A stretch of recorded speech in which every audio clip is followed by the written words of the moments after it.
नमस्कार. DS4 news येवलामध्ये स्वागत आहे.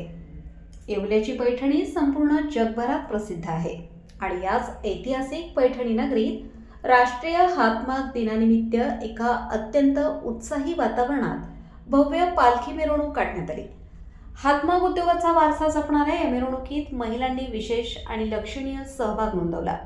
अति उत्साहात आणि पारंपरिक वाजत गाजत निघालेली ही मिरवणूक पृथ्वी लॉन्स येथे पोहोचली, जिथे या क्षेत्राला आपले संपूर्ण आयुष्य समर्पित करणाऱ्या ज्येष्ठ विणकर बांधवांचा सत्कार सोहळा पार पडला. या महत्त्वपूर्ण सोहळ्यात महाराष्ट्राचे अन्न, नागरी पुरवठा व ग्राहक संरक्षण मंत्री छगन भुजबळ यांच्या हस्ते ज्येष्ठ विणकरांचा सन्मान करण्यात आला. याप्रसंगी लक्ष्मण सावजी, नगर परिषदेचे नगराध्यक्ष राजेंद्र लोणारी, अंबादास बनकर, राधाकिसन सोनवणे, अमृताताई पवार, वसंतराव पवार, दिलीप दाजी खोकले, राजेंद्र भांडगे यांच्यासह प्रांताधिकारी बाबासाहेब गाढवे, तहसीलदार आबा महाजन, गटविकास अधिकारी संदीप पायाळ आणि परिसरातील हजारो विणकर बांधव व नागरिक मोठ्या संख्येने उपस्थित होते. हातमागधारकांच्या कलेचा आणि कष्टाचा गौरव करणाऱ्या या सोहळ्याने संपूर्ण येवल्यात एक वेगळाच उत्साह पाहायला मिळाला. DS4 न्यूज येवलासाठी दीपक सोनवणे, येवला. ही पैठणी ही एक धागा विणून जो आहे निर्माण केली फार मोठी कलाकृती आहे आणि ती 2200 वर्षापासून जी आहे या देशामध्ये आणि विशेषतः या भागामध्ये अस्तित्वात आहे.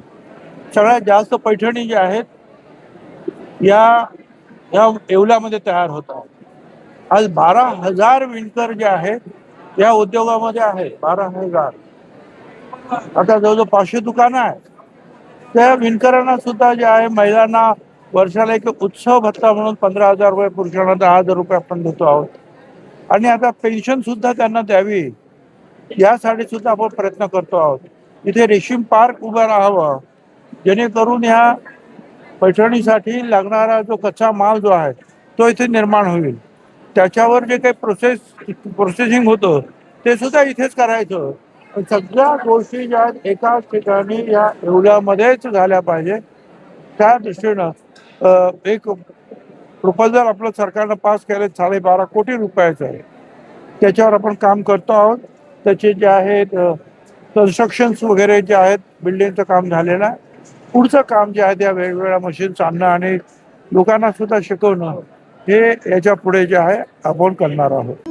रेस्टॉरंट वर्मा पॅलेस, येवला कोपरगाव रोडचं आकर्षण. Restaurant Verma Palace, luxury rooms, multi cuisine restaurant आणि भव्य banquet hall, AC rooms, terrace garden आणि स्वादिष्ट जेवण. एकदा भेट द्या. आपल्या अपेक्षापेक्षा जास्त सेवा मिळेल. ठिकाण येवला कोपरगाव रोड, उपजिल्हा रुग्णालय शेजारी, येवला. Restaurant Verma palace.